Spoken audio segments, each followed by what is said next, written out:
cada nova viagem do Lula, nós brasileiros somos conduzidos a um estágio de dúvida, angústia e pré-piada. Qual será a rateada o ainda chefe da nação causará no exterior para aumentar o desespero e a vergonha dos brasileiros? Sobre esse assunto eu quero conversar com você assim que eu pedir, mais uma vez, que você, na medida do possível, olha, contribua com o mecanismo de manutenção do nosso canal através do Pix.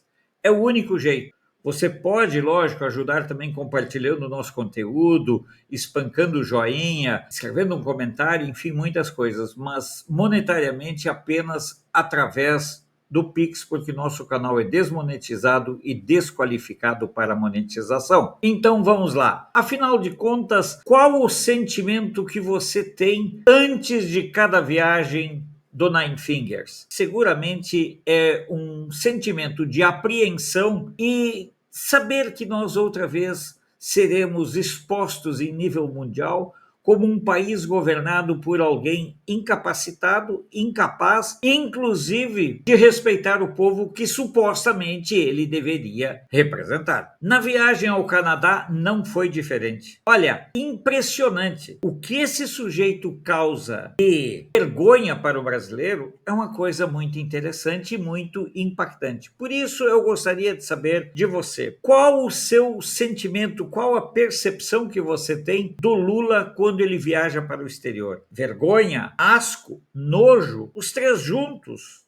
Me diga. Eu particularmente diria para vocês que eu tenho nojo de saber que um sujeito tão desqualificado representa um povo tão maravilhoso como o nosso povo brasileiro. Esse é o primeiro sentimento. Asco porque verdadeiramente o seu linguajar, a sua postura, o seu egocentrismo é algo que causa muito asco. E vergonha, porque o que nós estamos observando, o que nós estamos acompanhando é simplesmente a destruição, o fim do mito pelo mito. Lula sempre reclama que não é chamado de mito pelo povo brasileiro, mas ele é um ser humano, um cadáver, um mito construído pela esquerda em acelerado e público processo de decomposição. O Lula está se expondo nas suas vísceras de podridão, nas suas vísceras de incapacidade de entender que o tempo dele já passou. O Lula que nós estamos observando hoje aí nos seus espetáculos degradantes pelo mundo afora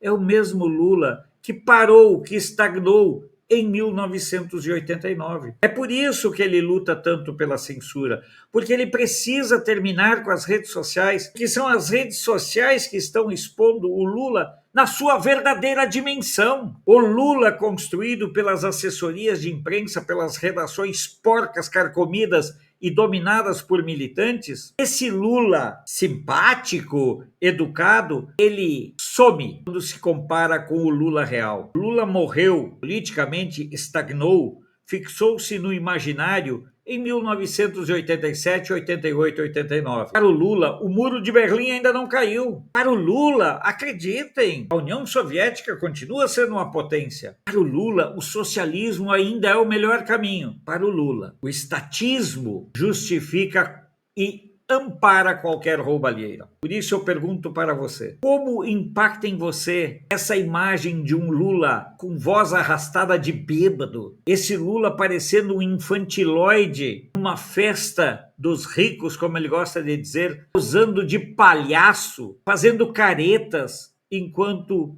os demais se posicionam de modo sério. O que vocês acham? Quem é esse sujeito asqueroso na nossa presidência? Quem deu a esse sujeito o direito de nos envergonhar em nível mundial? Eu queria muito saber. Eu ficaria muito feliz em saber. Antes de encerrar, quero lembrar mais uma vez para vocês que o nosso canal é desmonetizado e desqualificado para monetização. Para mantermos o nosso trabalho, precisamos continuar com seu apoio. Nós temos aí duas alternativas, o Pix e o QR Code, que também conduz a um outro Pix. Portanto, meus amigos, se você puder ajudar, contribuir para a manutenção do nosso canal, nós muito agradecemos, mas agradecemos mesmo. Nós não temos a SECOM do governo federal para nos manter. nós temos apenas a sua parceria e a sua contribuição. Sou Alfredo Bessoff, jornalista profissional do Canal de Brasília. Você pode não concordar com o que eu digo, mas eu tenho compromisso. Olha, podem ter certeza, eu tenho o compromisso de não silenciar.